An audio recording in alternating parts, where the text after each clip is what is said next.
Hello बच्चों, good morning. और क्या हाल है?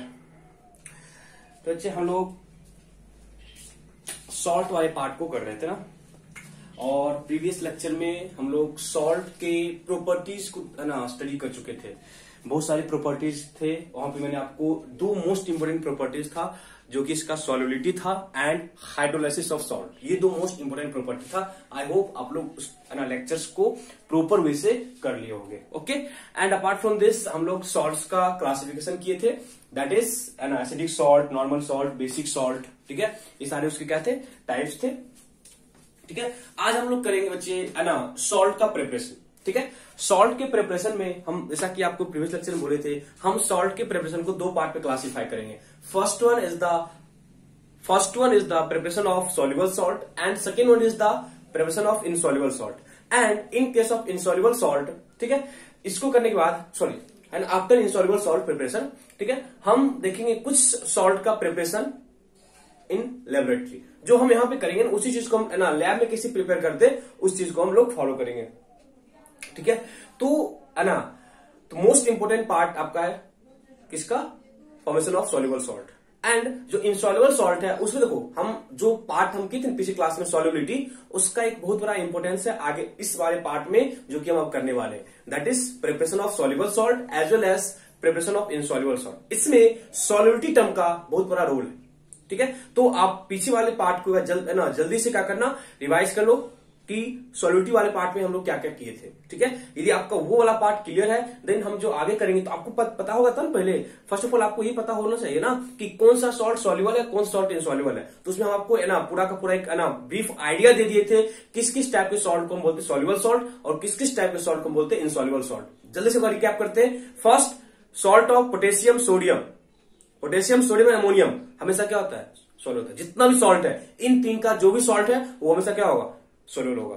नाइट्रेट्स हमेशा सॉल्युबल होते हैं, नाइट्रेट्स एंड नाइट्राइट्स हमेशा क्या होते हैं, सॉल्युबल होते हैं। यहां पे कभी आपको कोई कंफ्यूजन नहीं पालना है। ठीक है, next, all chlorides are soluble, all chloride, bromide and iodides are soluble except PbCl2, HgCl2 and AgCl। पता है आपको, जल्दी से पता है सबको ना। नेक्स्ट वन, नेक्स्ट क्या बोले, all sulphates are soluble except barium sulphate, calcium sulphate and lead sulphate. Clear है, all sulphates are soluble except this three. And next one क्या कहते हैं, ऑल कार्बोनेट्स, सल्फाइड। ठीक है, ये सारे क्या होते हैं, इनसॉल्युबल होते हैं। ये सारे क्या होते हैं, इनसॉल्युबल होते हैं एक्सेप्ट दिस थ्री। कौन कौन सा, sodium, potassium and ammonium. Then हम क्या बोले थे, all hydroxide and oxides are insoluble in water except these three, that is potassium, sodium and ammonium। ये चीज आपको याद रखना है।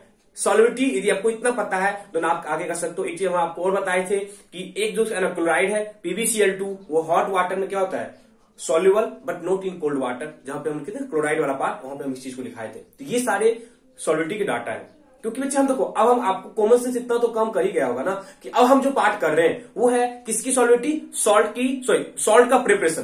कौन सा सॉल्ट का, सॉल्युबल एंड इनसॉल्युबल। तो फर्स्ट ऑफ ऑल आपको जब तक ये पता नहीं होगा कि कौन सा सॉल्युबल सॉल्ट है और कौन सा इनसॉल्युबल सॉल्ट है, फिर हम आगे कुछ कर नहीं सकते। इसलिए सॉल्युबिलिटी का बहुत बड़ा रोल है इस वाले पार्ट में। ठीक है, कोई डाउट यहां तक नहीं? चलो, तो फर्स्ट देखेंगे हम सॉल्युबल सॉल्ट प्रिपरेशन।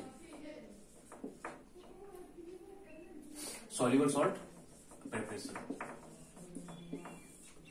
फर्स्ट क्या देखें, सॉल्युबल सॉल्ट प्रिपरेशन। फर्स्ट क्या देखें, सॉल्युबल सॉल्ट प्रिपरेशन। इसे बहुत सारे मेथड है। देखो, आपको ना कंपाउंड देख के पता चल जाएगा कि ये किस टाइप के सॉल्ट के लिए है। ठीक है ना, फर्स्ट है डायरेक्ट कॉम्बिनेशन। फर्स्ट क्या है, डायरेक्ट कॉम्बिनेशन। देखो, ये किस टाइप के सॉल्ट के लिए होगा, ये किस टाइप के सॉल्ट का प्रिपरेशन है। देखो बोला ना कि डायरेक्ट कॉम्बिनेशन का मतलब ये हुआ ना, यहाँ पे ना डायरेक्ट, देखो यहाँ पे कोई कंपाउंड नहीं आएगा। यहाँ पे जिस भी सॉल्ट का फॉर्मेशन करना है, उसमें जो रिस्पेक्टिव एलिमेंट है, जिस भी सॉल्ट का आपको प्रिपरेशन करना है, उसमें जो भी रिस्पेक्टिव एलिमेंट है, डायरेक्टली उसको लेके आ जाओ।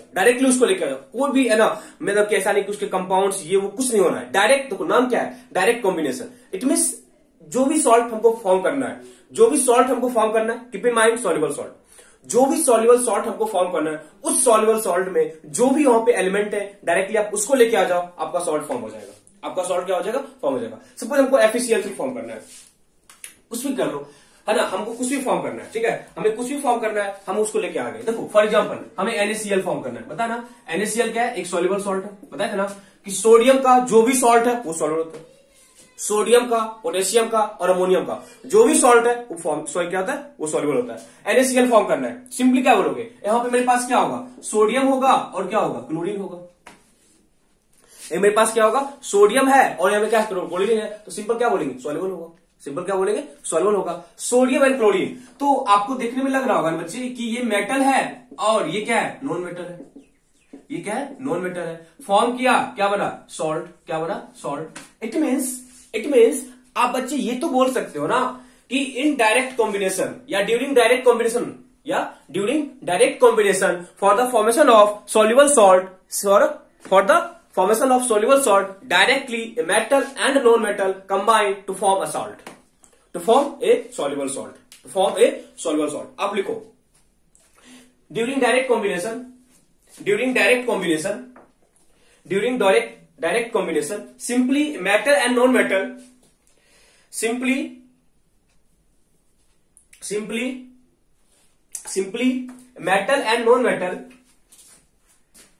metal and non-metal combined to form a soluble salt. Simply metal and non-metal directly combine to form a soluble salt. Doubt है यहां तक? कौन सा सॉल्ट है ये? एक डायरेक्टली सॉल्युबल सॉल्ट फॉर्म करता है। किसी का भी एग्जांपल ले लो, हम Fe का एग्जांपल लिए, Fe प्लस Cl2 क्या बनेगा? FeCl3।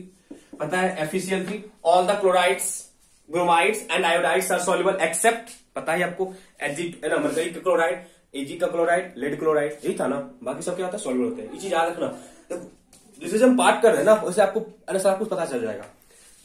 तो क्लोराइड दिए, हम दोनों क्लोराइड के दोनों सॉल्युबल है, बट AgCl सॉल्युबल नहीं होता। इट मींस हम फ्रॉम दिस मेथड हम लोग AgCl को फॉर्म नहीं कर सकते, बिकॉज अभी हम क्या कर रहे हैं? For the formation of soluble salt. Keep in mind, ये चीज आपको याद आना चाहिए। किसी का ले लो, ठीक है, K प्लस Br2 क्या होगा? KBr आता ना बैलेंस करने के लिए, बैलेंस कर सकते हो ना बच्चे, तो यहाँ पे 2 लगा लो, यहाँ पे 2 लगा लो, यहाँ पे 3 लगा लो, देखो बैलेंस हो गया। ठीक है, बैलेंसिंग करना मस्ट है। आप यहाँ 2 लगाओगे, यहाँ भी 2 लगाओगे, 2Na प्लस Cl, 2NaCl, यहाँ भी क्या करोगे? 2, यहाँ भी क्या करोगे? 2, बैलेंस है। ठीक है, ये सारे जो मेथड है वो डायरेक्ट कॉम्बिनेशन है। तो कभी आपको ये पूछ सकता है, क्वेश्चंस कराएंगे, कभी आपको पूछ सकता है इनमें से कौन सा सॉल्ट है जो कि फॉर्म होता है from direct combination. Directly question frame होता है, यहां से बोर्ड लेवल में डायरेक्टली क्वेश्चन फ्रेम होता है, out of this which salt form by the direct combination. तो आपको याद रखना है, सिंपली आप यहां से चेक कर पा रहे हो कि यहाँ पे जो भी टाइप के मेरे पे सॉल्ट है वो सिंपली फॉर्म हो रहे हैं। ठीक है, simply when metal and non metal directly combine to form a salt. कौन सा सॉल्ट है? सॉल्युबल सॉल्ट, उसको क्या बोलते हैं? Direct combination. क्या बोलते हैं? Direct combination. एग्जांपल से, ठीक है, एग्जांपल से तो आप यहाँ चेक कर पा रहे हो, हर एक सॉल्ट यहाँ पे क्या है? सॉल्युबल है। हर एक सॉल्ट यहाँ पे क्या है? सॉल्युबल है। ठीक है, नेक्स्ट है, फर्स्ट है क्या?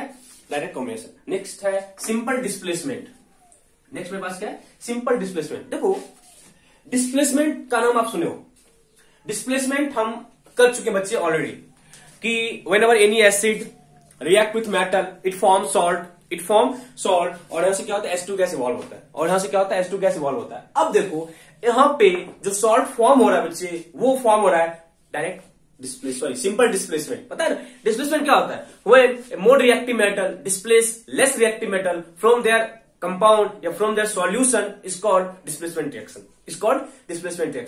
जब कभी भी कोई मेटल किसी एसिड के साथ रिएक्शन करता है, whenever any metal react with acid it forms salt, and in this reaction simple displacement reaction takes place, and in this reaction simple displacement reaction takes place। simple displacement कहने का ये मतलब है कि जो मेटल है वो क्या करता है? एसिड से हाइड्रोजन को डिस्प्लेस कर देता है इन द फॉर्म ऑफ H2, और जो रिमेनिंग पार्ट है उससे वो खुद क्या करता है? कंबाइन कर लेता है, उससे खुद क्या करता है? कंबाइन करता है। तो हम लोग नेक्स्ट क्या? Simple displacement.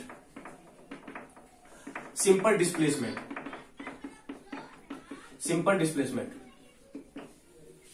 तो हमको सॉल्ट फॉर्म करना है, हमें क्या क्या करना है, सॉल्ट फॉर्म करना है। यहां पर सिंपल ये ले सकते हैं कि whenever any active metal react with acid, whenever any active metal react with acid, it forms salt, and the process takes place is called simple displacement reaction। बोल सकते हो, सिंपल सा लॉजिक है, कोई दिक्कत नहीं है।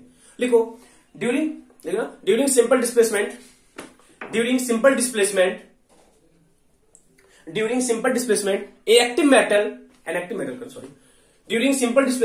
an active metal during simple displacement an active metal directly combine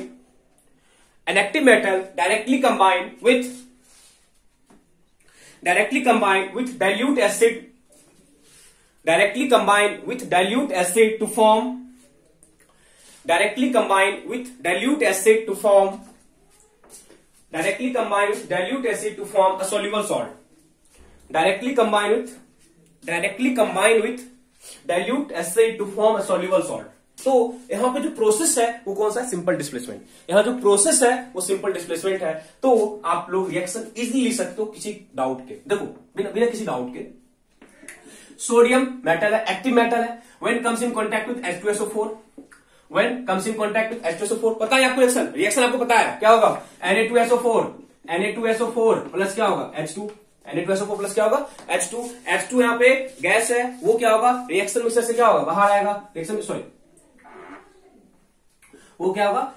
mixer से क्या होगा, बाहर आ जाएगा। तो आप यहाँ पे देखो कि यहाँ पे मेरे पास एक मेटल है और मेरे पास क्या है, एक एसिड है, फॉर्म क्या किया, सॉल्ट, और H2 गैस क्या हो रहा है, बाहर निकल रहा है, कीप इन माइंड जो सॉल्ट फॉर्म हुआ है वो एक सॉल्युबल सॉल्ट है। आपको कोई डाउट है, क्योंकि हम बोले all the sulphates are salt. देखो जब तक ये आप पाठ कर रहे हो ना, ये सब आप दिमाग घुमाते रहो, आपको याद हो जाएगा। All the sulphates are soluble except barium, lead and calcium. All the sulphates are soluble except barium sulphate, calcium sulphate and lead sulphate. Form क्या हो रहा है, सोडियम सल्फेट, और सोडियम का हर सॉल्ट सॉल्युबल होता है, ठीक है। तो किसी डाउट यहां तक नहीं है, सिंपल सा लिखेंगे रिएक्शन Fe प्लस HCl क्या होगा, FeCl3 प्लस क्या होगा H2। रिएक्शन बैलेंस करना मस्ट है, तो यहाँ पे आप 2 लगाओगे, और बाकी सब बैलेंस है, बाकी क्या है, बैलेंस ही है ना। हाँ यहाँ भी करो, बैलेंस करो, 3 है, यहाँ पे 3 लगा लिए, ठीक है। 2 है ना, यहाँ पे 2 लगाओ, बैलेंस नहीं होगा, ठीक है। यहाँ पे हम 2 लगा लेते हैं, ठीक है। 6 हो गया, यहाँ पे 2 लगा लो, ठीक है। 6 है, यहाँ पे 3 लगा लिया, देखो बैलेंस है। 2Fe प्लस क्या होगा 6HCl, ठीक है। FeCl3 प्लस 3H2, ठीक है। कोई डाउट नहीं आता, किसी का भी कर लो यार, पोटेशियम का करो, किसी का करो, है ना। Fe कर लो, है ना। Fe प्लस HNO3 क्या फॉर्म होगा, FeNO3 का होल ट्वाइस प्लस क्या होगा H2 गैस बाहर निकलेगा, बैलेंसिंग करना है। तो बस आपको माइंड में क्या रखना है कि जो आप फॉर्म कर रहे हो वो एक सॉल्युबल सॉल्ट होना चाहिए, नथिंग मोर देन दिस। जो फॉर्म कर रहे हैं वो का एक सॉल्युबल सॉल्ट है, इससे ज्यादा आपको कुछ नहीं करना है। आप देख पा रहे हो कि सोडियम जितना भी सल्फेट है सॉल्युबल है एक्सेप्ट दिस 3। कौन सा पता है आपको, all the chlorides are soluble, all the bromides are soluble, all the iodides are soluble except 3 mercury,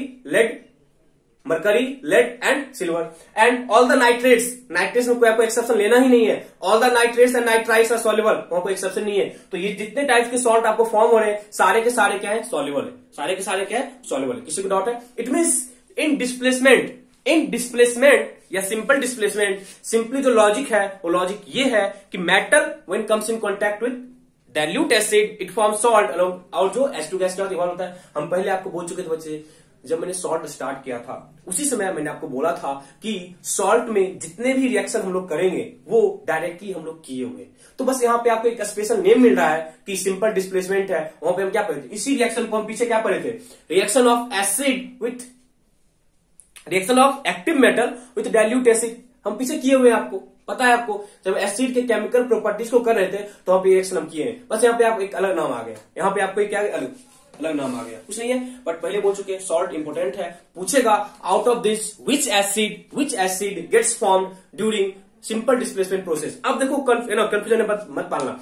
यहाँ पे आप देख पा रहे हो कि जो भी मेरे पास सॉल्ट फॉर्म हो रहा है वो डायरेक्ट कॉम्बिनेशन से नहीं होगा, क्योंकि डायरेक्ट कॉम्बिनेशन में सिंपली मेरे पास दो मेटल, एक मेटल एक नॉन का कॉम्बिनेशन था। आप यहाँ पे देख पा रहे हो कि आप Na2SO4 बता सकते हो यहाँ पे कौन कौन सा कंबाइन करेगा?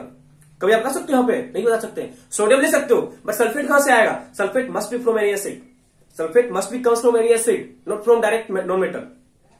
कीप इन माइंड, ये चीज आपको क्लियर होना चाहिए, ये चीज आपको क्लियर होना चाहिए, ठीक है? यहाँ पे कंफ्यूजन नहीं होना चाहिए किसी को। नेक्स्ट क्या है? FeCl3।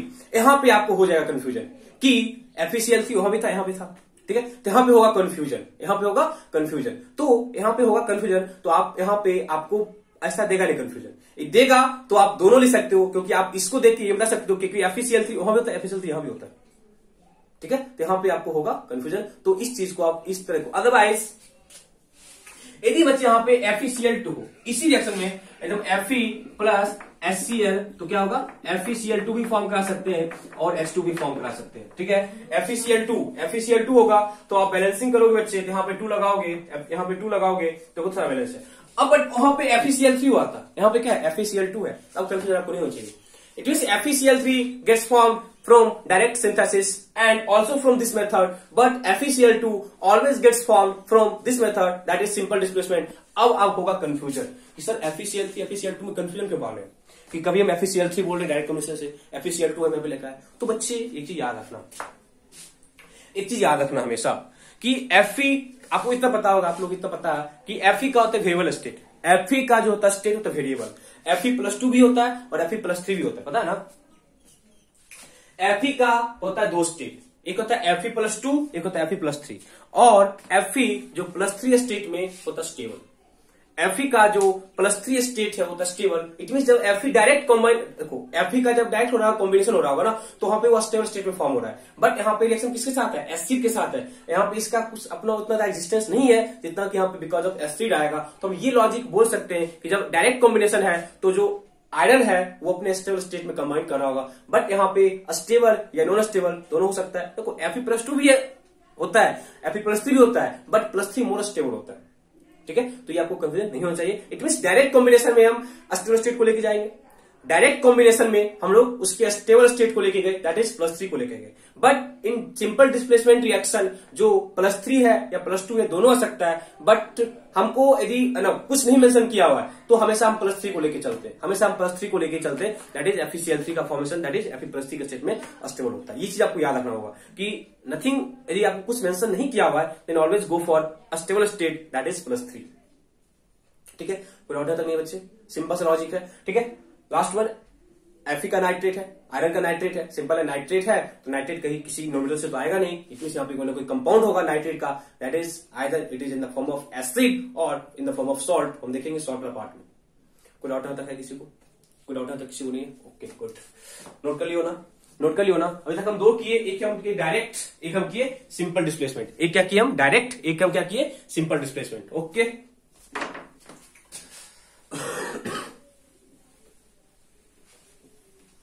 नेक्स्ट लिखना डिकम्पोजिशन। नेक्स्ट डिकम्पोजिशन है मोस्ट इंपोर्टेंट। नेक्स्ट क्या मेरे पास? डिकम्पोजिशन। डिकम्पोजिशन में ना हम बहुत सारे देखेंगे, नाइट्रेट का देखेंगे, कार्बोनेट का देखेंगे, सल्फेट का देखेंगे, बाइकार्बोनेट का देखेंगे, ठीक है? तो फर्स्ट देंगे हम decomposition of bicarbonate by an acid. Decomposition of bicarbonate, decomposition पहला देख किसका? ए पार्ट किसका? Of bicarbonate by an acid. Decomposition of bicarbonate by an acid. अब फिर से यहां फिर से जो पार्ट आएगा वो हम किए हुए, यहां फिर से जो पार्ट आएगा बच्चे हम वो किए हुए हैं। कब किए हैं पता होगा, देखो नाम दिख रहा है ना, डिकम्पोजिशन मतलब डिकम्पोज करना, पता है ना? डिकम्पोज करना किसके प्रेजेंस में? बाय एन एसिड, मतलब एसिड के प्रेजेंस में बाइकार्बोनेट का डिकम्पोजिशन, एसिड के प्रेजेंस में बाइकार्बोनेट का डिकम्पोजिशन। सिंपल सा लॉजिक है बच्चे, हम कर चुके हैं reaction of bicarbonate with an acid, reaction of bicarbonate with an acid हम ऑलरेडी इस पार्ट को कवर किए हुए। दैट इज किसी का बाइकार्बोनेट लो, सोडियम का लिए NaHCO3, कोई डाउट किसी को आता है? सोडियम का बाइकार्बोनेट है, किसके साथ लेके आओ, किसी एसिड के साथ ले जाओ, किसी भी एसिड के साथ ले जाओ, हम पढ़ चुके हैं। Whenever any bicarbonate comes in contact with acid, it form its salt along with water and CO2. बताओ जल्दी से डाउट है किसी को? Along with water and CO2 पढ़ चुके हैं। Bicarbonate and carbonate when comes in contact with acid, bicarbonate and carbonate when comes in contact with acid, it form its salt. It form its salt along with water and CO2. तो आप यहाँ पे देख पा रहे हो कि जो बाइकार्बोनेट है बच्चों डिकम्पोज किया है। तो यहाँ पे आप ये देख पा रहे हो ना कि जो बाइकार्बोनेट है वो डिकम्पोज किया है, दैट इज यहाँ पे क्या बनेगा NaCl plus H2O plus CO2। तो आप देख रहे हो कि जो NaCl फॉर्म हो रहा है वो एक सॉल्युबल सॉल्ट है, जो NaCl फॉर्म हो रहा है वो एक सॉल्युबल सॉल्ट है। कोई भी एग्जांपल लेते चले, कैल्शियम बाइकार्बोनेट CaHCO3 का होल ट्वाइस प्लस हम लिखे H2SO4 लिख सकते हैं, CaHCO3 का होल ट्वाइस प्लस H2SO4 ले सकते हो, ले सकते हैं, हाँ या ना बोलो जल्दी से। यहां पे ये रिएक्शन करा सकते हैं, CaSO4 plus H2O plus CO2 होगा रिएक्शन। बच्चे कैल्शियम सल्फेट एक इनसॉल्युबल सॉल्ट है, कैल्शियम सल्फेट एक इनसॉल्युबल सॉल्ट है, पता है ना कि all the sulphates are soluble, all the sulphates are soluble except calcium, barium and lead. तो हम यहां पे इस मेथड का यूज नहीं करेंगे because we already study about this method. Because in this method देखो हम क्या बोले, कैल्शियम सल्फेट फॉर्म होगा, कुछ टाइम के लिए माने कैल्शियम सल्फेट फॉर्म हो गया, कुछ टाइम के लिए हम ये मान रहे हैं कि कैल्शियम सल्फेट फॉर्म हुआ, बट उसी टाइम मेरे दिमाग में ये चीज आएगा बच्चे कि उसी टाइम मेरे दिमाग में ये चीज आएगा कि कैल्शियम सल्फेट तो इनसॉल्युबल है। यदि कैल्शियम सल्फेट इनसॉल्युबल है तो क्या करता है ना कि उसका एक लेयर बन जाता है, यदि इसका एक लेयर बन गया जो कि इनसॉल्युबल है तो फर्दर रिएक्शन करने से मना कर देता है। इट मींस फर्दर वहां पे रिएक्शन की फिजिबिलिटी नहीं होगी बिकॉज जो चीज बन रहा है वो इनसॉल्युबल है। तो हम ये चीज आपको पहले बताए थे, ये चीज आपको बताए थे कि कैल्शियम कार्बोनेट के साथ आप किसी H2SO4 एसिड को लेके नहीं आ सकते हो बिकॉज जो कैल्शियम सल्फेट बनेगा वो इनसॉल्युबल होता है। यदि आपको याद होगा तो, यदि आपको ये चीज याद होगा तो आपको बताए थे, ठीक है। और वहां पे हम लेड का भी एग्जांपल लिए थे, यदि आपको याद होगा तो। लेड क्लोराइड फॉर्म नहीं होता है, बट आपको याद है, ठीक है, नहीं याद है फिर से समझो कि कभी भी हम इस मेथड से उस टाइप के सॉल्ट को फॉर्म नहीं कर सकते हैं जो कि सॉल्ट इनसॉल्युबल होगा, बिकॉज जो इनसॉल्युबल सॉल्ट है उसका वहां पे एक लेयर बन जाता है, वो लेयर फर्दर रिएक्शन से क्या होता है, फर्दर रिएक्शन को प्रिवेंट करता है, उसको स्टॉप कर देता है। इसलिए हम इस मेथड से ये बात नहीं कर सकते। बट सेम टाइम मेरे दिमाग में ये तो आ ही सकता है ना यार, हम NaHNO3 ले लेते हैं, क्या बनेगा CaNO3 whole twice plus H2O plus CO2। But ये कर सकते हैं, कोई दिक्कत नहीं है because all the nitrates are soluble, तो यहाँ पे ये रिएक्शन फिजिबल है। बैलेंसिंग आपके जी में का काम है, रिएक्शन बैलेंस है, कोई दिक्कत नहीं, सॉरी रिएक्शन फिजिबल है बिकॉज जो पार्ट फॉर्म हो रहा है दैट इज कैल्शियम नाइट्रेट, वो सॉल्युबल है। जो चीज फॉर्म हो रहा है कैल्शियम नाइट्रेट वो सॉल्युबल है। बताओ डाउट है किसी को डाउट है, इस पॉइंट तक डाउट है किसी को, जल्दी से नहीं ना, ठीक है। तो बच्चे जिस तरीके से हम बाइकार्बोनेट का किए हैं एग्जैक्टली सेम है ना, वे से आप कर सकते हो कार्बोनेट का, बिकॉज जो कार्बोनेट का रिएक्शन है और जो बाइकार्बोनेट का रिएक्शन है वो एग्जैक्टली सेम मैनर से चलता है। Because in case of bicarbonate और इन केस ऑफ बाइकार्बोनेट और इन case of carbonate, when it comes in contact with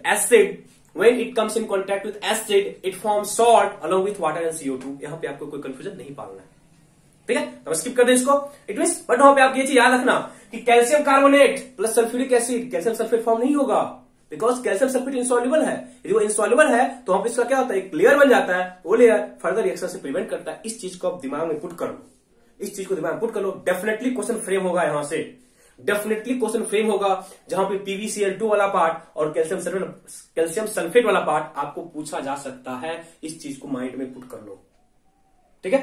तो हम इस चीज को स्किप कर रहे हैं, दैट इज कार्बोनेट वाले पार्ट को स्किप कर देते हैं बिकॉज हमको पता है कार्बोनेट एंड बाइकार्बोनेट हमको आता है, ठीक है। तब यहां पे कार्बोनेट लिख के बस खत्म कर देते हैं।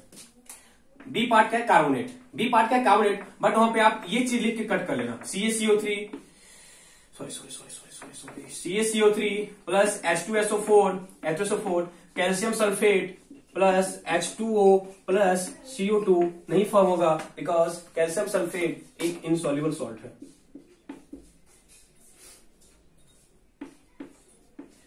ठीक है, इनसॉल्युबल सॉल्ट है, इसको लिख के क्रॉस मार लेना बस।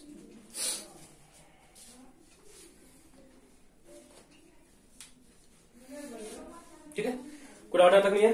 तो हम क्या किए, डिकम्पोज को। अब यहाँ पे आप देख पाए बच्चे ना, यहाँ पे क्या डिकम्पोज कर रहा है, मतलब जो कार्बोनेट है या जो बाइकार्बोनेट है उसका जो फिजिकल, उसका जो बोलते ना, उसका जो सिग्निफिकेंस है वो खत्म हो रहा है, ब्रेक कर रहा है। कहां जा रहा है, किसी दूसरे में जा रहा है, पता है ना।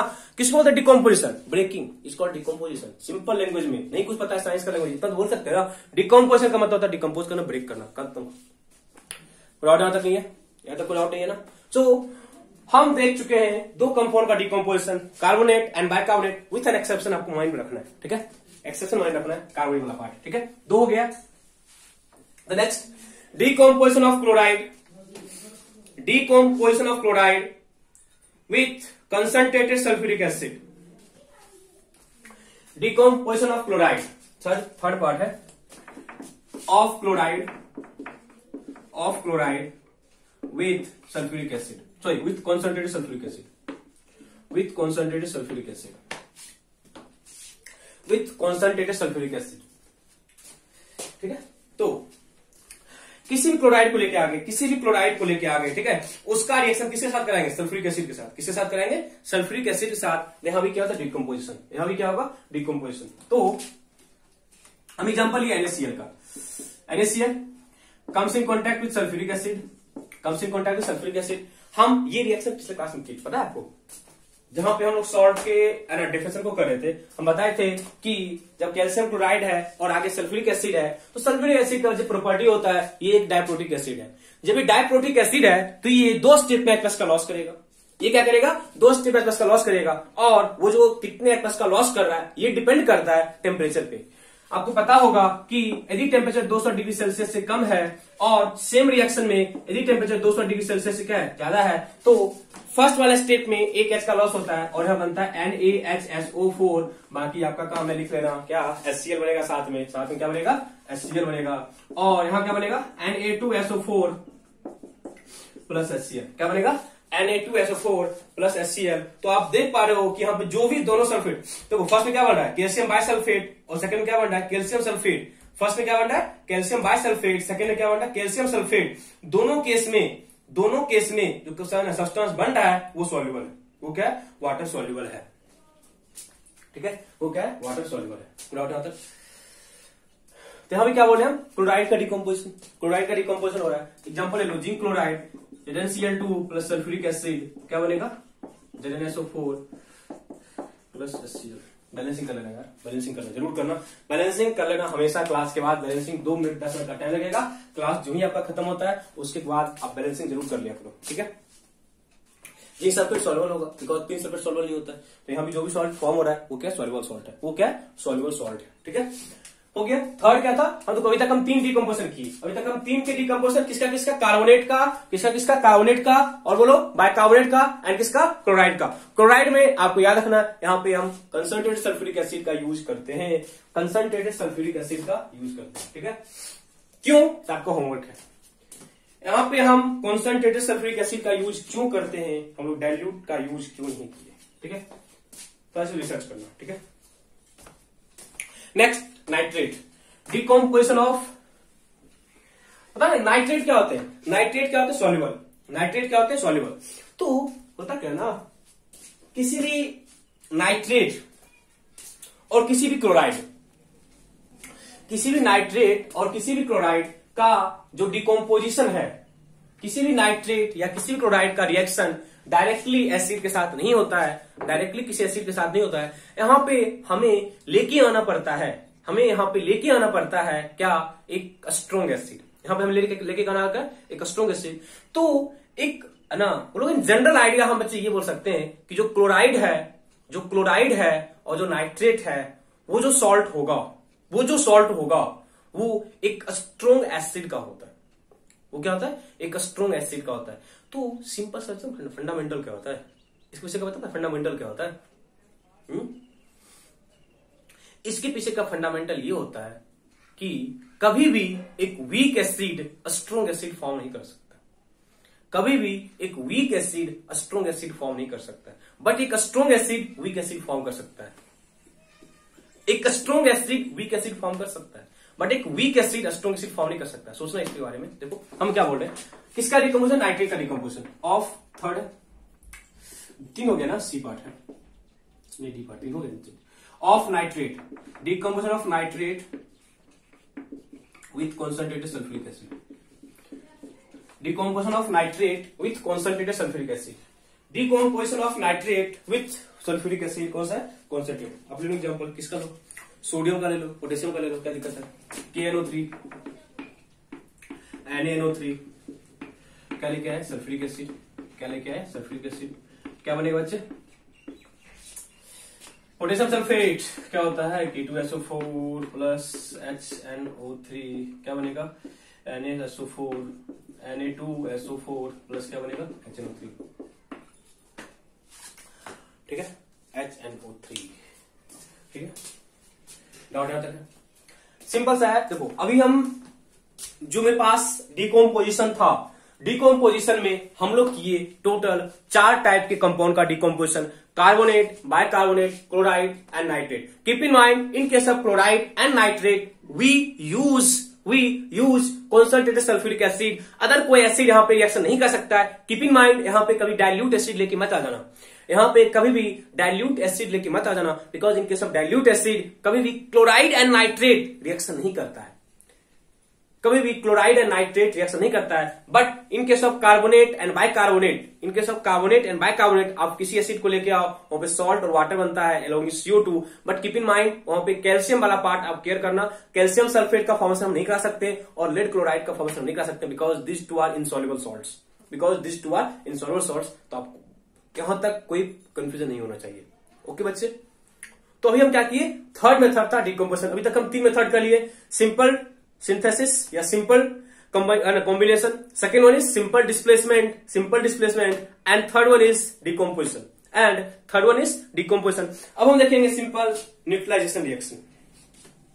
बताइए न्यूट्रलाइजेशन किसको बोलते हैं, कि किसी भी एसिड का रिएक्शन किसी भी बेस के साथ क्या बनता है, सॉल्ट बनता है, एंड द रिएक्शन कॉल्ड क्या बोलते हैं उसको, एंड द रिएक्शन कॉल्ड क्या बोलते हैं, न्यूट्रलाइजेशन, ठीक है।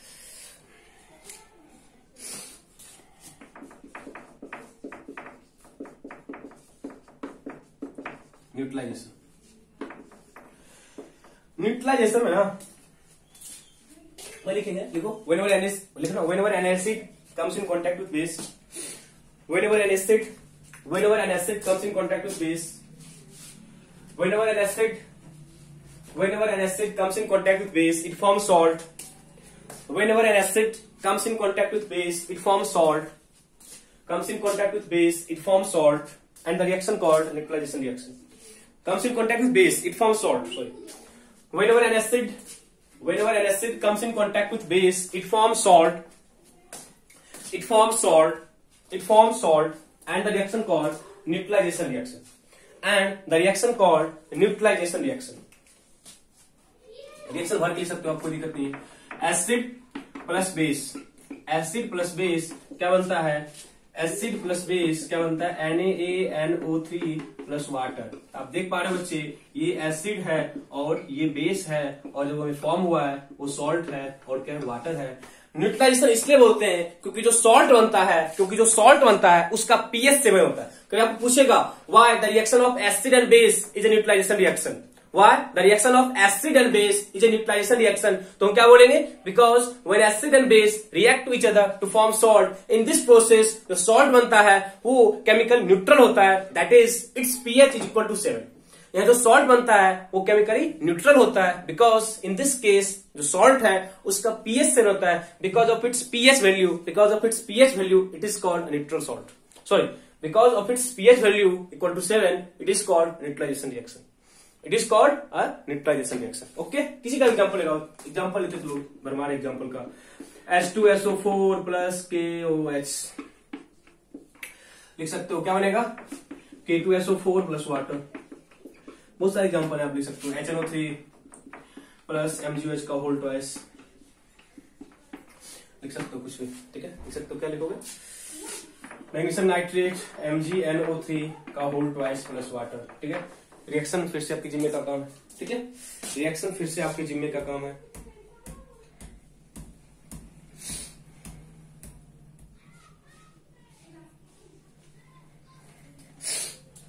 ठीक है, अब यहां पे ना एक वर्ड आता है टाइट्रेशन, एक वर्ड आता है टाइट्रेशन। What is titration? आता है, पूछता है आपको बोर्ड में, बोर्ड के एग्जाम में आपको क्वेश्चन डेफिनेटली पूछता है, क्योंकि हम पिछले साल कुछ बच्चे के ना आए थे एग्जाम में, व्हाट इज टाइट्रेशन। देखो टाइट्रेशन के बहुत सारे है ना तुम बहुत सारे आप बांध जाओगे तो वहां पे वॉल्यूमेट्रिक टाइट्रेशन होता है, बहुत सारे फैक्ट्स है इसके, but according to our syllabus titration एक सिंपल टर्म है। टाइट्रेशन का एक सिंपल टर्म है जहां पे हम किसी भी एसिड, यहां पे हम किसी भी एसिड का रिएक्शन कराते हैं विथ सॉल्युबल बेस। देखो हम क्या बोले, कोई भी एसिड प्लस बेस आएगा उसको क्या बोलेंगे, न्यूट्रलाइजेशन। किसी भी एसिड और किसी भी बेस का रिएक्शन क्या होता है, न्यूट्रलाइजेशन। एक जनरल टर्म है, न्यूट्रलाइजेशन एक जनरल टर्म है, बट जो टाइट्रेशन है वो एक जनरल टर्म नहीं है। Neutralization is a general term but titration not. Titration के केस में ये बोलता है ना, टाइट्रेशन के केस में ये बोलता है whenever any acid comes in contact with soluble base, keep in mind soluble base is called alkali।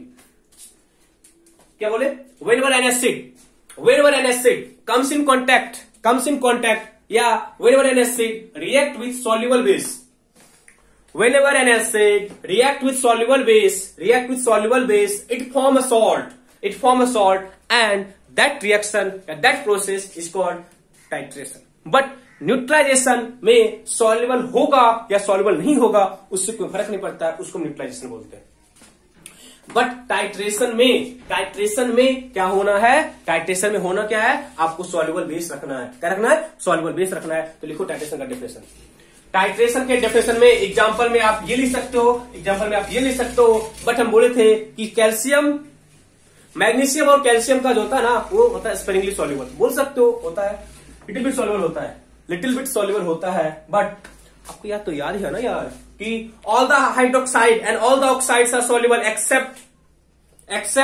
All the oxide and hydroxide are soluble insoluble. गलती फिर बोल रहे, all the oxide and hydroxide are insoluble except 3 कौन सा, sodium potassium and ammonium. तो आपको दिख रहा है यहाँ पे सोडियम है, यहाँ पोटेशियम है, मैग्नीशियम स्पेरिंगली है, तो इसको हम टाइट्रेशन में लेके नहीं आएंगे। क्या बोले, मैग्नीशियम स्पेरिंगली है बट उतना ज्यादा पावरफुल नहीं है, ठीक है सॉल्युबल है, इसको बोलते हैं ना ये वीक अल्कली होता है, पता है ना आपको ना, strong alkali, weak alkali and क्या बोले थे याद नहीं है, strong alkali, weak alkali and base, पता है ना, FeOH का होल थ्राइस, COH का होल ट्वाइस, ये क्या है, बेस है, KOH एंड NOH अल्कली है, MgOH का होल ट्वाइस एंड COH का होल ट्वाइस, एक ना बोलते ना मीडियम अल्कली, वीक अल्कली, ठीक है। तो क्या बोलेंगे टाइट्रेशन में, देखो whenever या बोलो ऐसे बोलो, न्यूट्रलाइजेशन करना, neutralization of an acid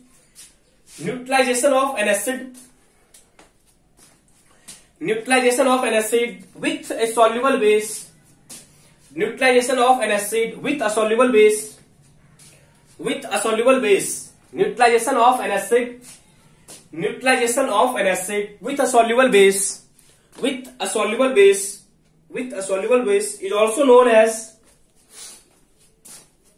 is also known as titration. याद रखना टाइट्रेशन का डेफिनेशन एंड एग्जांपल।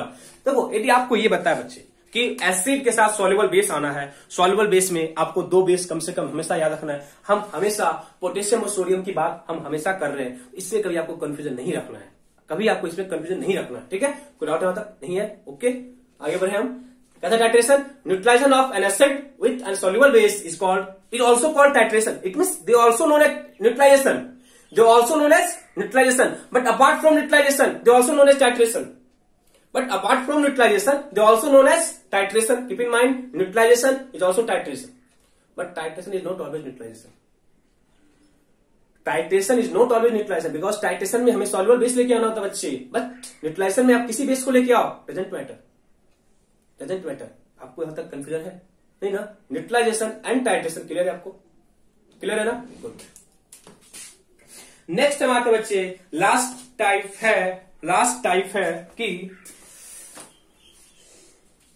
देखो ये भी न्यूट्रलाइजेशन ही है, ठीक है, ये भी क्या है? न्यूट्रलाइजेशन है, न्यूट्रलाइजेशन बोल सकते हैं। लिखो लास्ट है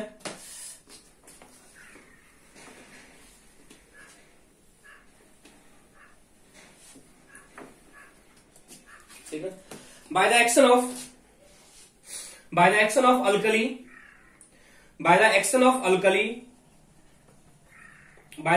alkali on certain metal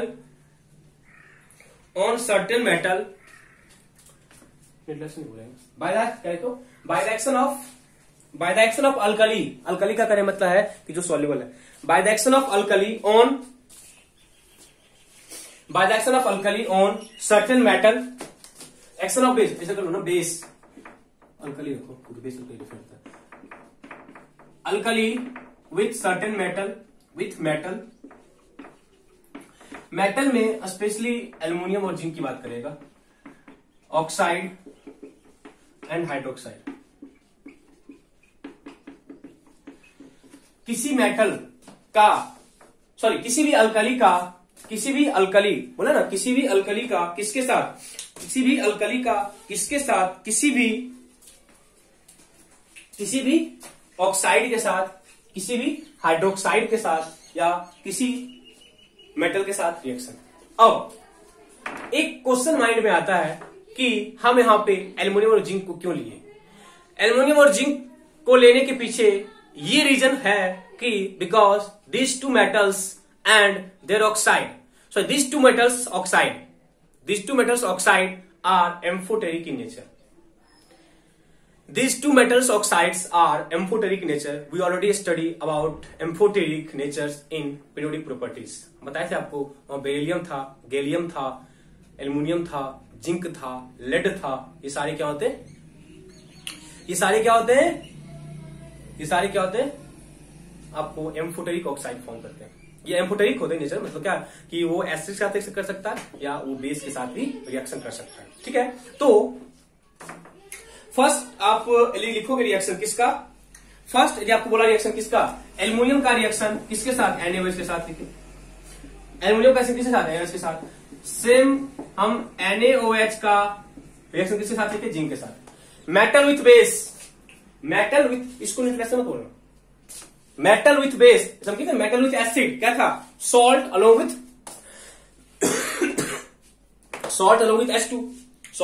H2। Same चीज यहां पे क्या बोलेंगे? सेम चीज यहां पे क्या बोले हमें?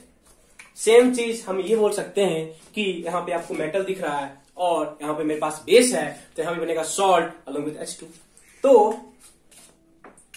तो यहां जो फर्स्ट देखो क्या है? सोडियम का हाइड्रोक्साइड है और यहाँ पे क्या है? एल्युमिनियम है। तो यहाँ पे जो सॉल्ट बनता है वो होता है sodium aluminate, NaAlO2 plus H2, इसका नाम है सोडियम एल्युमिनेट। देखो यहाँ पे ना कोई लॉजिक नहीं है रिएक्शन लिखने का, तो ये दो रिएक्शन आप लोग लर्न कर लो। ठीक है, एल्युमिनियम और जिंक का आपको लर्न करना पड़ेगा क्योंकि बेस के साथ रिएक्शन का कोई लॉजिक नहीं है। जब हम लोग एसिड के साथ करते हैं ना, तो एसिड के साथ हम बताते हैं एग्जांपल में कि आप वहां पे लर्न करो कि जो मेटल है उसका बनाओ आयंस, उसका आयंस बना लो, और जो एसिड है उसको ब्रेक कर लो। जैसे H2SO4 था, 2H plus SO4 2 negative, HCl H plus Cl negative, nitric H plus NO3 minus. ठीक है, जो भी एसिड था उसको वहां से H प्लस साइन बाहर निकाल देते। बट बेस के केस में आपको दो रिएक्शन को कम से कम एल्युमिनियम और जिंक का याद रखना पड़ेगा, बाकी कभी कोई आता ही नहीं है। एल्युमिनियम और जिंक का आपको याद रखना पड़ेगा। ठीक है, एक में क्या बन रहा है? यहां बनेगा आपको Na2ZnO2 plus H2। Sodium zincate, इसका नाम है, उसका नाम क्या था? सोडियम एल्युमिनेट, इसका नाम क्या था? Sodium zincate.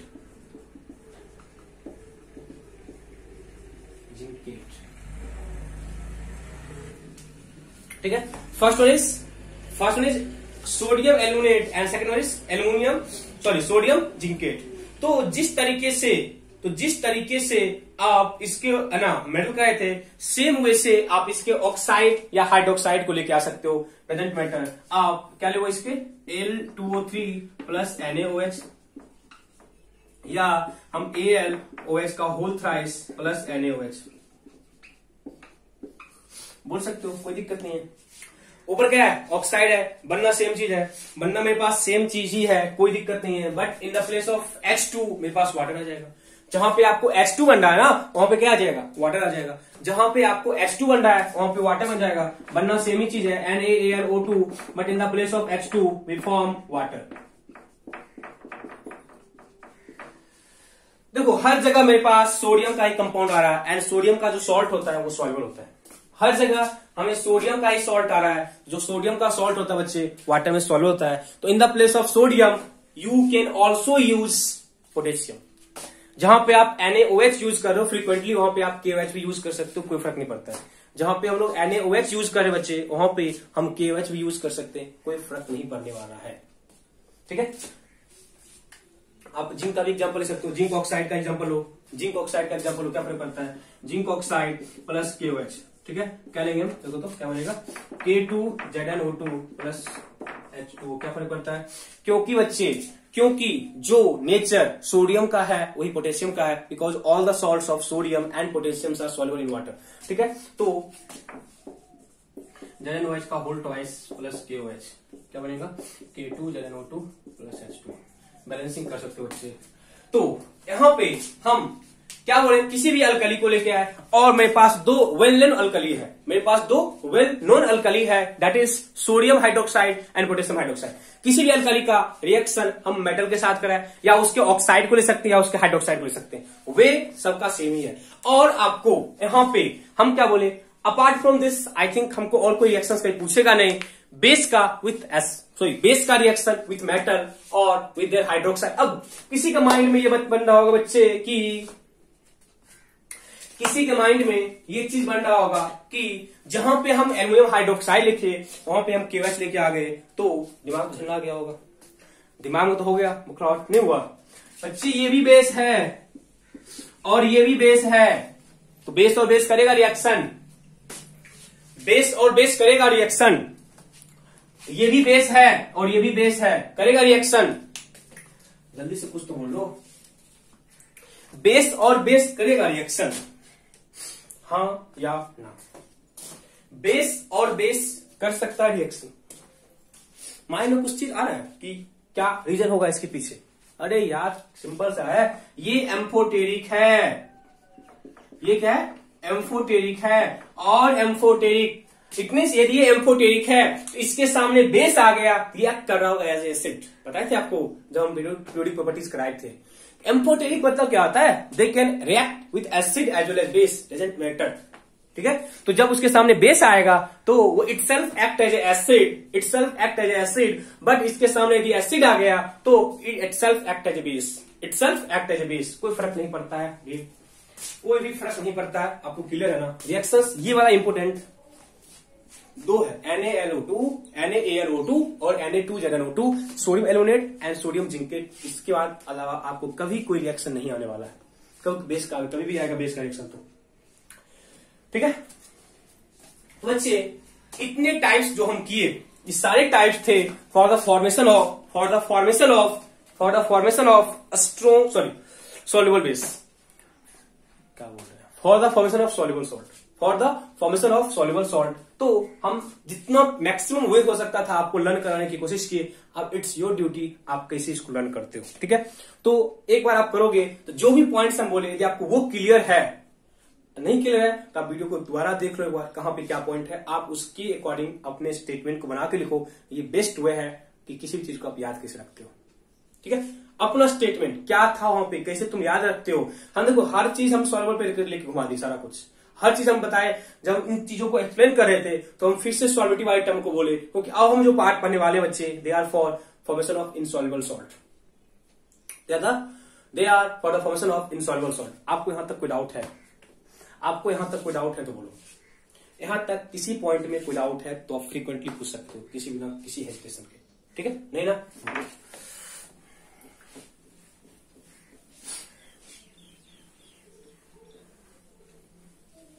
ठीक है। अब हम देखेंगे बच्चे कि how to form insoluble salt. How to form insoluble salt. तो टॉपिक देंगे हम preparation of insoluble salt. Salt है ना, बस यहां पर टॉपिक क्या है, इनसॉल्युबल सॉल्ट।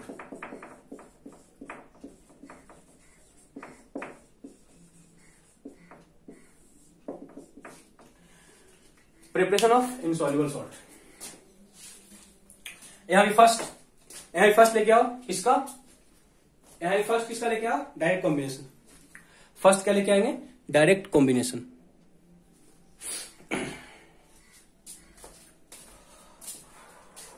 क्या लिखें, direct combination.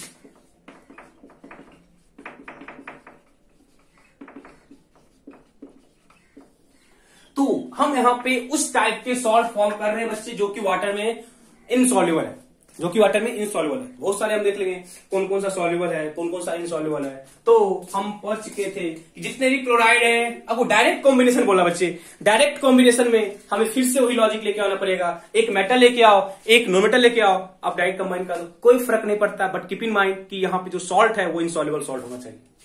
Keep in mind यहाँ पे जो सॉल्ट है वो एक इनसॉल्युबल सॉल्ट होना चाहिए, और कुछ नहीं करना, और कुछ भी नहीं करना आपको। कीप इन माइंड, बस इतना याद रखना। हम आए किसका लेके, जिंक ले लो, जिंक ले लिए। आगे आप कौन सा नॉन मेटल लेके आओ कि जो सॉल्ट बनेगा वो इनसॉल्युबल होगा।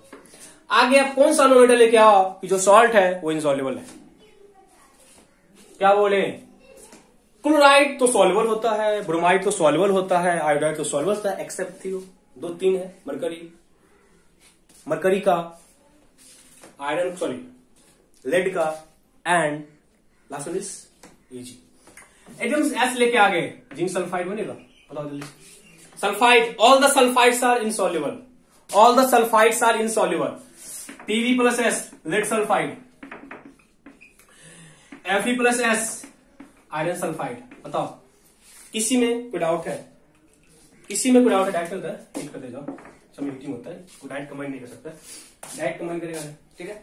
तो आप सिंपल देखो, यदि हम देखो पीसी वाले केस में हम क्लोराइड का एग्जांपल लिए थे वहां पे, क्योंकि NaCl का एग्जांपल लिए थे और FeCl3 का एग्जांपल लिए, तो कोरिलेट करो। वहां मेरे पास NaCl था, वहां मेरे पास NaCl था, यहाँ मेरे पास क्या है, ZnS है, FeS है, इसके सवाल ये सारे। वहां मेरे पास क्या था, वहां पे क्या था मेरे पास था क्लोराइड किसका, सोडियम का एंड आयरन का, दोनों सॉल्युबल था। But sulphides are always insoluble. तो ये सब करते रहोगे बच्चे ना, तो आपको सारा का सारा लर्न हो जाएगा, अपने आप लर्न हो जाएगा। All the sulphides are insoluble, all the sulphides are insoluble. Keep in mind, देख लो एक बार, सारा का सारा क्या है, इनसॉल्युबल। सारा का सारा क्या है, इनसॉल्युबल है। तो फर्स्ट डायरेक्ट कॉम्बिनेशन में आपको कोई दिक्कत नहीं पालना है। कभी भी आपको बोलेगा how to form insoluble salt using direct combination, दिमाग घुमाओ, सिर्फ और सिर्फ सल्फाइड पे फोकस करो, because chloride, bromide, iodide all are soluble but except this three. कौन कौन सा थ्री है पता है, बट सल्फाइड्स आर इनसॉल्युबल। किसी का भी सल्फाइड बना लो, they are insoluble. Keep in mind direct combination है, तो आप एक मेटल एक नॉन मेटल लेके आओ, उसको हीट करो, by the heating of two element और a metal and non metal, we can form a insoluble salt, an insoluble salt. कोई डाउट यहां तक नहीं है, कोई डाउट यहां तक नहीं है। फर्स्ट मेथड था डायरेक्ट कॉम्बिनेशन। सेकंड लिखेंगे हम by the combination of acidic oxide with a basic oxide, by the combination of, देखो बोला ना कि कंबाइन करना। सेकेंड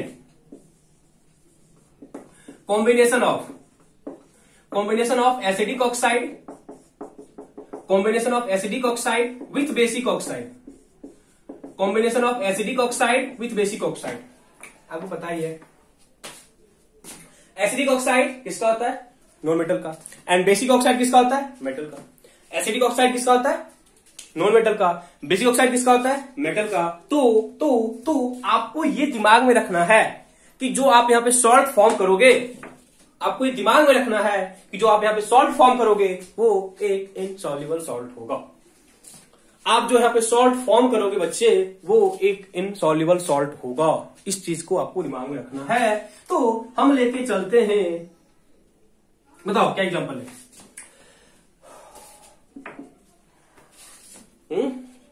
सोडियम का हर सॉल्ट सॉल्युबल है, पोटेशियम का हर सॉल्ट सॉल्युबल है, अमोनियम का हर सॉल्ट सॉल्युबल है, हर नाइट्रेट सॉल्युबल है, बट हर कार्बोनेट सॉल्युबल नहीं है, हर कार्बोनेट एक्सेप्ट 3 सॉल्युबल नहीं होता है। इट मीन्स यदि यहाँ पे कैल्शियम ऑक्साइड लिए, बताओ, कैल्शियम ऑक्साइड एक बेसिक ऑक्साइड है, कैल्शियम ऑक्साइड एक बेसिक ऑक्साइड है। अब इसके सामने कोई एसिडिक ऑक्साइड लेके आओ जो इनसॉल्युबल सॉल्ट फॉर्म करता है। अरे यार क्या दिमाग लगा रहे हो। SO3 सल्फर का sulphate and sulphides are insoluble. तो SO3 plus calcium oxide, SO3 का एसिड क्या होता है H2SO4, कैल्शियम का एसिड क्या होता है COH का होल थ्राइस। बनाओ, रिएक्शन कराओ, कोई दिक्कत नहीं है। इनसॉल्युबल फॉर्म करना है क्योंकि यहाँ पे क्या है, मेरे पास एक ऑक्साइड है, मेटलिक एक नॉन मेटलिक, तो यहाँ जो फॉर्म होगा ये होगा कैल्शियम सल्फेट। देखो तो CaSO4 फॉर्म होगा, CaSO फॉर्म होगा। All the sulphates are insoluble, all the sulphates are soluble except this 3। कौन कौन सा था, calcium, barium and lead. CO2 plus CO क्या फॉर्म होगा, calcium carbonate. All the carbonates are insoluble except potassium, sodium and ammonium. All the carbonates are insoluble, पता है ना। But यहाँ पे हम नाइट्रेट 2 लेके नहीं आ सकते क्योंकि हर नाइट्रेट क्या होता है, सॉल्युबल होता है। यहाँ पे हम NO3 या NO2 लेके नहीं आ सकते बिकॉज वो सारा क्या होता है, सॉल्युबल होता है। फॉस्फेट इनसॉल्युबल होता है, फॉस्फेट इनसॉल्युबल होता है। दैट इज हम यहाँ पे P4O6 और P4O10 लेके आ सकते हैं, कैल्शियम के सामने लेके आ जाओ, कोई फर्क नहीं पड़ता है,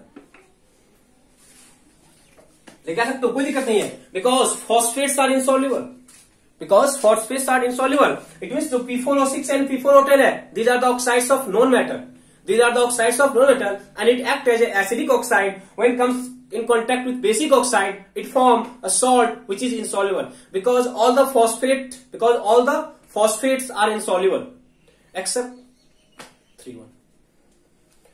डाउट है किसी को? तो आपके माइंड में क्वेश्चंस बनने चाहिए, मेरे पास लॉजिक क्या था, मेरे पास लॉजिक कितना ही है, मेरे पास एक ऑक्साइड है और 2 ऑक्साइड है, एक मेटलिक ऑक्साइड है और एक नॉन मेटलिक ऑक्साइड है। मेरे पास 2 ऑक्साइड है, one is metallic oxide and other is non metallic oxide. आप उसको अप्रोच कैसे करना है, अप्रोच इस वे से करना है या उसको रिएक्ट इस वे से कराना है ताकि मेरे पास एक इनसॉल्युबल सॉल्ट फॉर्म हो,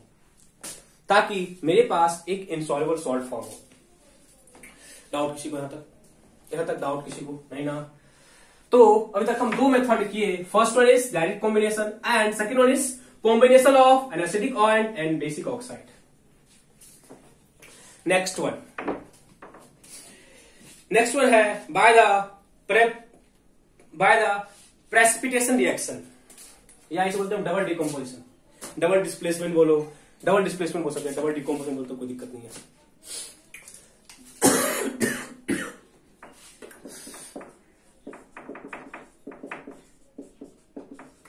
Precipitation reaction, it is also called double displacement.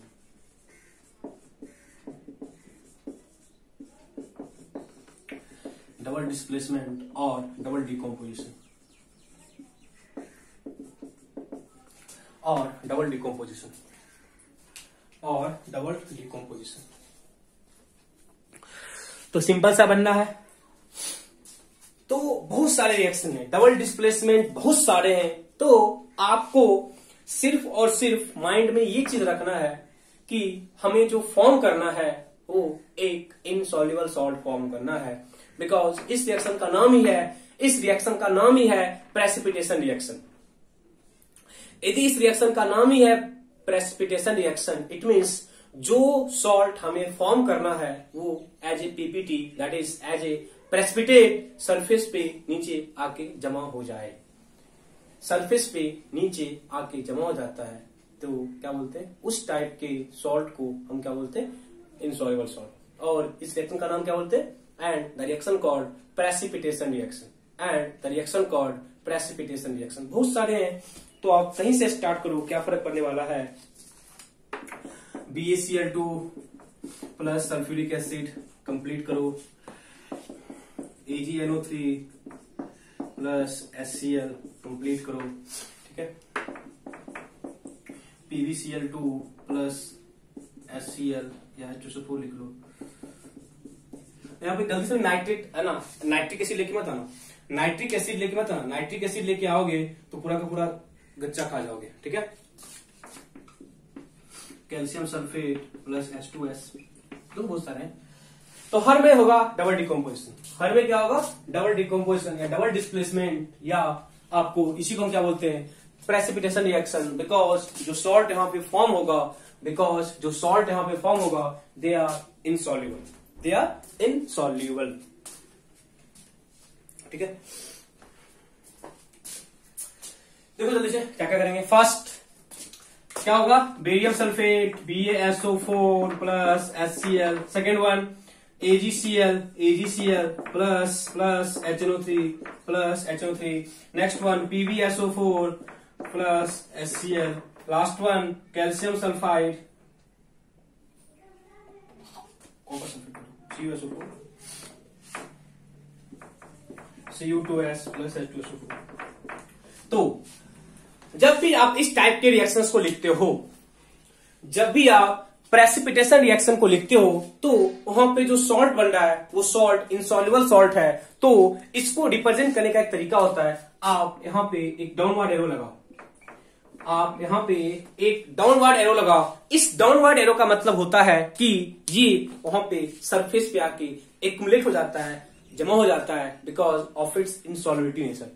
Because of its इनसॉल्युबिलिटी nature वो सरफेस पे नीचे आके जमा हो जाता है। तो आप देख पा रहे हो कि हाँ जो भी सॉल्ट बन रहा है वो एक इनसॉल्युबल सॉल्ट है, जो भी सॉल्ट बन रहा है यहां पे वो एक इनसॉल्युबल सॉल्ट है।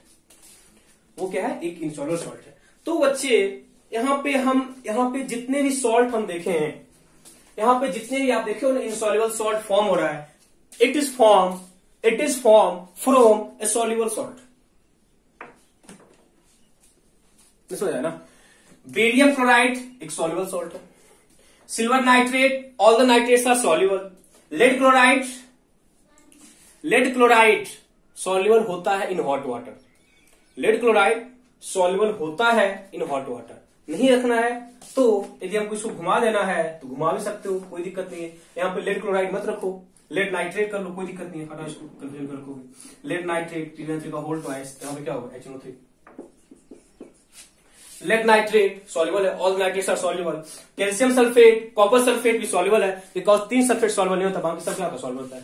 तो आप यहाँ पे देख पा रहे हो कि जो भी सॉल्ट फॉर्म हो रहा है, जो भी इनसॉल्युबल सॉल्ट फॉर्म हुआ है, वो फॉर्म हुआ है फ्रॉम ए सॉल्युबल सॉल्ट। जो इनसॉल्युबल सॉल्ट फॉर्म हुआ है वो फॉर्म हुआ है from a soluble salt, from a soluble salt. ठीक है, तो आप पहले लिख लेना, नोट करके लिखना। अबव रिएक्शन लिखना, above PPT reaction, above insoluble salt करना, above insoluble salt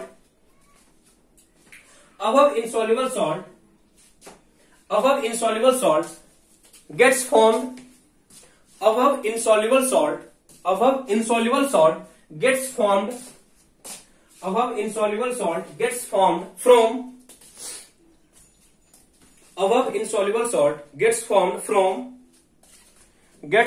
from a soluble salt.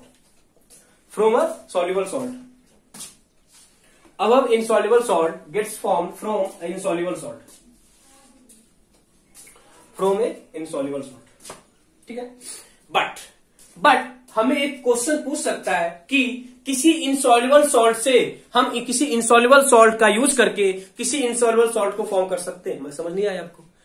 किसी भी, देखो अभी हम क्या बोले, मेरे पास एक सॉल्युबल सॉल्ट था, with the help of this soluble salt हम एक यहाँ पे सॉल्युबल सॉल्ट फॉर्म किया। With the help of this soluble salt हम यहाँ पे एक सॉल्युबल सॉल्ट फॉर्म किए।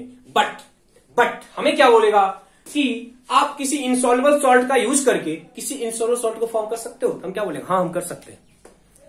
किसी इनसॉल्युबल सॉल्ट का यूज करके आप फर्दर कोई एक इनसॉल्युबल सॉल्ट फॉर्म कर सकते हो, हाँ कर सकते हैं, प्रोवाइडेड दैट डायरेक्ट नहीं होता है, वो इनडायरेक्ट होता है। डायरेक्ट नहीं होता है, वो होता है इनडायरेक्ट। इनडायरेक्ट कहने का ये मतलब है बच्चे, इनडायरेक्ट कहने का ये मतलब है कि हम वहां पे फर्स्ट ऑफ ऑल वो जो इनसॉल्युबल है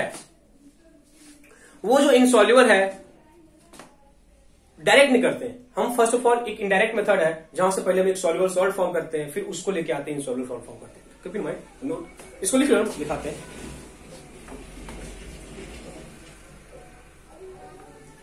ठीक है, यहां पर देखते हैं, क्योंकि यहां पे हम जो भी सॉल्ट फॉर्म कर रहे हैं वो क्या है, इनसॉल्युबल सॉल्ट है, बट वो फॉर्म हुआ है फ्रॉम ए सॉल्युबल सॉल्ट। ठीक है, लिखो, देखना, an insoluble salt an insoluble salt can also be obtained. An insoluble salt can also be obtained. An insoluble salt can also be obtained. An insoluble salt can also be obtained from other insoluble salt. From another insoluble salt. From another insoluble salt. From another insoluble salt by double decomposition.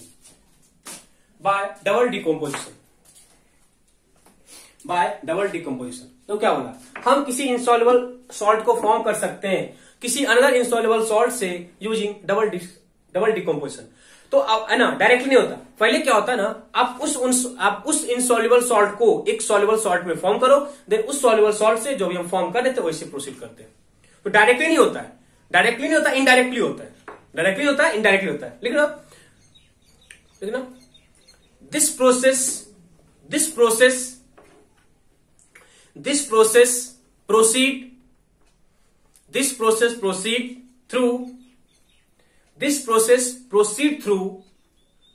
proceed through a soluble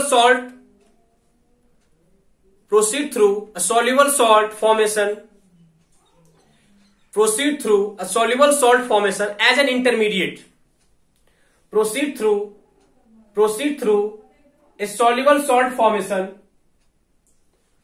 through a soluble salt formation as an intermediate. Soluble salt formation as an intermediate. देखो soluble salt formation as an intermediate। देखो तुम क्या बोले, directly नहीं करेगा, क्या बोले, directly नहीं करता है बट इनडायरेक्टली करता है। देखो समझना, let we have to form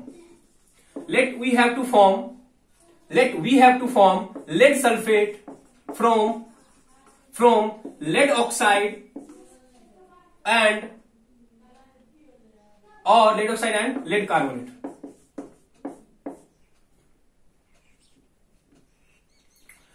lead oxide, lead carbonate. देखो इंपॉर्टेंट है, पूछेगा, आपको पूछ सकता है, ठीक है, यूनिक क्वेश्चन है, पूछेगा, डेफिनेटली पूछ सकता है। हम क्या बोले, हमें फॉर्म करना है, क्या बोले, हमें फॉर्म करना है, क्या फॉर्म करना है, कुछ तो फॉर्म करना है। हाँ, हमें फॉर्म करना है एक insoluble salt through another insoluble salt. हम क्या बोले, ये प्रोसेस डायरेक्ट नहीं होता है, डायरेक्ट नहीं होता है, इसके पीछे का रीजन भी है। डायरेक्ट नहीं होता है तो होता है इनडायरेक्ट में क्या बोले, पहले आप क्या करो, उस इनसॉल्युबल सॉल्ट से एक सॉल्युबल सॉल्ट फॉर्म करो, और वो जो सॉल्युबल सॉल्ट है वो एक्ट करता है एज एन इंटरमीडिएट। देखो हम क्या बोले, लेड ऑक्साइड पता है, all the oxides and hydroxides are insoluble except 3 all the oxides and hydroxides are insoluble except 3 potassium, sodium, ammonium, लाखों बार बोल चुके हैं, आपको अब याद होना चाहिए। तो मेरा फर्स्ट मोटो ये है कि इस लेड ऑक्साइड और इस लेड कार्बोनेट को वहां पे लेके जाओ जो एक सॉल्युबल, इस लेड ऑक्साइड या इस लेड कार्बोनेट को उस तक लेके जाओ जो एक सॉल्युबल सॉल्ट होता है। तो मेरे दिमाग में काम किया कि नाइट्रेट में कहीं कोई एक्सेप्शन ही नहीं है, पता है ना, all the nitrates are soluble, कहीं कोई एक्सेप्शन नहीं है। तो सबसे सेफ जोन है, इसको नाइट्रेट के थ्रू लेके जाओ, क्योंकि नाइट्रेट में कहीं कोई एक्सेप्शन, सल्फेट में एक्सेप्शन है, कार्बोनेट में एक्सेप्शन है, हर जगह एक्सेप्शन है, बट नाइट्रेट में कोई एक्सेप्शन नहीं है। तो क्या फॉर्म होगा बच्चे यहाँ पे, लेड नाइट्रेट PbNO3 का होल ट्वाइस प्लस H2O। देख किसी को डाउट है यहां तक, नहीं ना, यहां पे PbNO3 का whole twice plus H2O plus CO2। जो ही हम ये फॉर्म किए, हमको ये पता चल गया ये जो सॉल्ट है वो एक सॉल्युबल सॉल्ट है, तो मेरे पास इनिशियली लेड ऑक्साइड था, लेड कार्बोनेट था, दोनों क्या है, इनसॉल्युबल है, दोनों क्या है, इनसॉल्युबल है। जब दोनों इनसॉल्युबल है तो उस इनसॉल्युबल को हम लेके आए सॉल्युबल में, that is in the form of nitrate. जब हम इसको नाइट्रेट के फॉर्म में लेके आ गए अब तो कोई दिक्कत ही नहीं है। अब इस नाइट्रेट को आप लेके आ जाओ H2SO4 के साथ, क्या फॉर्म होगा, PbSO4 प्लस HNO3 फॉर्म हो सकता है, या इसी नाइट्रेट को आप सोडियम सल्फेट के साथ लेके आ जाओ, क्या फॉर्म होगा, PbSO4 प्लस NaNO3। दोनों रिएक्शन आपको क्लियर है। फर्स्ट रिएक्शन है दोनों क्या है, डबल डिकम्पोजिशन, डबल डिकम्पोजिशन है ना, दिख रहा है ना, क्योंकि यहाँ भी क्या है, नाइट्रेट अपने अपने आयंस का क्या कंबाइन किया, अपने आयंस का क्या एक्सचेंज किया, नोट कंबाइन, एक्सचेंज किया, यहाँ भी एक्सचेंज है और यहाँ भी एक्सचेंज है। इट मीन्स ये मेरे पास सॉल्युबल था और ये फॉर्म हुआ एज एन इंटरमीडिएट। ये जो मेरे पास सॉल्युबल है ना, ये फॉर्म एज एन इंटरमीडिएट, ये फॉर्म क्या हो रहा है, एज एन इंटरमीडिएट। जो हम आपको पॉइंट लिखाए थे, किसी भी इनसॉल्युबल सॉल्ट के हेल्प से हम अनदर इनसॉल्युबल सॉल्ट फॉर्म कर सकते हैं बाय डबल डिकम्पोजिशन। तो हम क्या बोले, अब जो प्रोसेस है उसमें एक सॉल्युबल सॉल्ट फॉर्म होता है एज एन इंटरमीडिएट। क्लियर है ना पॉइंट जो बोले थे, एक सॉल्युबल सॉल्ट फॉर्म होता है एज एन इंटरमीडिएट। तो हम क्या बोले, हम जैसे आप एग्जांपल के फॉर्म ले सकते हो, let we have to form lead sulphate from lead oxide and lead carbonate. First of all हम क्या बोले, we have to convert these two into a soluble salt, हम soluble salt क्या फॉर्म किए, लेड नाइट्रेट। हम then this led nitrate जो कि एक soluble salt था, when comes in contact with sodium sulfate और sulfuric acid, it form lead sulfate which is a insoluble salt,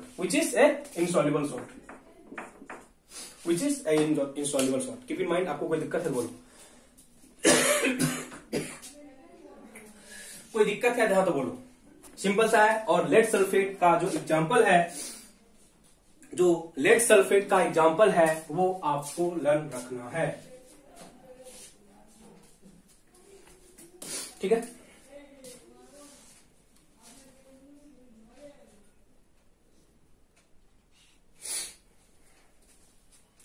दिक्कत है यहां तक किसी को? हम ऐसे लेड क्लोराइड भी फॉर्म कर सकते हैं, बताया lead chloride is also insoluble. तो लेड क्लोराइड ऑल्सो इनसॉल्युबल है, तो आप उस मेथड से यहाँ पे लेड क्लोराइड भी फॉर्म कर सकते हो। यहाँ पे आप HCl लिख लो, तो यहाँ पे आपको PbCl2 फॉर्म हो जाएगा। जहां पे आप लेड नाइट्रेट है ना, देखो हम यहाँ क्या फॉर्म किए, लेड सल्फेट फॉर्म किए। तो जहां पे लेड सल्फेट फॉर्म किए बच्चे, जहां पे आप लेड सल्फेट फॉर्म कर रहे हो, तो यहाँ पे हम है ना PbNO3 प्लस HCl लिख सकते हैं। क्या फॉर्म होगा, यहाँ पे क्या फॉर्म होगा, PbCl2 प्लस HNO3। तो लेड क्लोराइड क्या है, ये भी क्या है, इनसॉल्युबल है। इसी का ले लो लेड नाइट्रेट प्लस H2S, क्या फॉर्म होगा, PbS प्लस क्या होगा, HNO3। बट PbS हम भी फॉर्म कर लेते हैं, कोई दिक्कत नहीं है, यहां भी फॉर्म हो सकता है, कोई दिक्कत नहीं है। PbS क्या इनसॉल्युबल सॉल्ट, यहां भी फॉर्म हो सकता है, हम डायरेक्ट कौन से भी फॉर्म करते हैं, यहां भी फॉर्म हो सकता है, ठीक है। तो आप यहां पे देख पा रहे हो कि हम किसी इनसॉल्युबल सॉल्ट के हेल्प से किसी इनसॉल्युबल सॉल्ट को फॉर्म करते हैं। कीप इन माइंड कि इस प्रोसेस में मेरा एक इंटरमीडिएट बनेगा और वो जो इंटरमीडिएट होगा वो एक सॉल्युबल सॉल्ट, ठीक है, वो जो इंटरमीडिएट होगा वो एक सॉल्युबल सॉल्ट होगा। ओके, तो किसी बच्चे के माइंड में ये चीज आया कि हम इतना जो तमाशा किए उससे ज्यादा अच्छा था इसके सामने हम डायरेक्टली इसको लेके आ जाते, तो मेरे पास H2CO3 ये फॉर्म हो जाता, क्या दिक्कत था, ये फॉर्म हो जाता, क्या दिक्कत था, दिक्कत ये था कि यहां पे ये भी इनसॉल्युबल है और ये भी इनसॉल्युबल है। देखो दोनों इनसॉल्युबल है और हम क्या बोले, डायरेक्टली इनसॉल्युबल से इनसॉल्युबल फॉर्म करना नहीं होता है, आपको उस इनसॉल्युबल के हेल्प से फर्स्ट ऑफ ऑल एक सॉल्युबल फॉर्म करो, देन आप आगे बढ़ो। तो ये रिएक्शन फिजिबल नहीं था और हम बता चुके पहले भी, CaCO3 plus H2SO4 CaSO4 plus H2CO3 ये भी फिजिबल नहीं है रिएक्शन, बिकॉज ये और ये दोनों इनसॉल्युबल है, दोनों क्या है, इनसॉल्युबल है। तो हम ऐसा क्यों नहीं कर सकते, रीजन लिखो, लिख ना, बस हम इसको है ना, इसको लेके बता रहे हैं, फर्स्ट ऑफ लिखो, ठीक ना। Adding dilute sulphuric acid to lead carbonate in order to form adding dilute sulfuric acid in lead carbonate, adding dilute sulfuric acid in lead carbonate in order to form lead sulfate, in order to form lead sulfate, in order to form lead sulfate is an impractical method, is an impractical method, is an impractical method because an insoluble crust of lead sulfate, CrUST, because an insoluble crust, CrUST, because an insoluble crust of lead sulfate is formed, insoluble crust of lead sulfate is formed, insoluble crust of lead sulfate is formed on lead carbonate, which prevents further reaction. Insoluble crust of lead sulfate gets formed on lead carbonate, which prevents further reaction,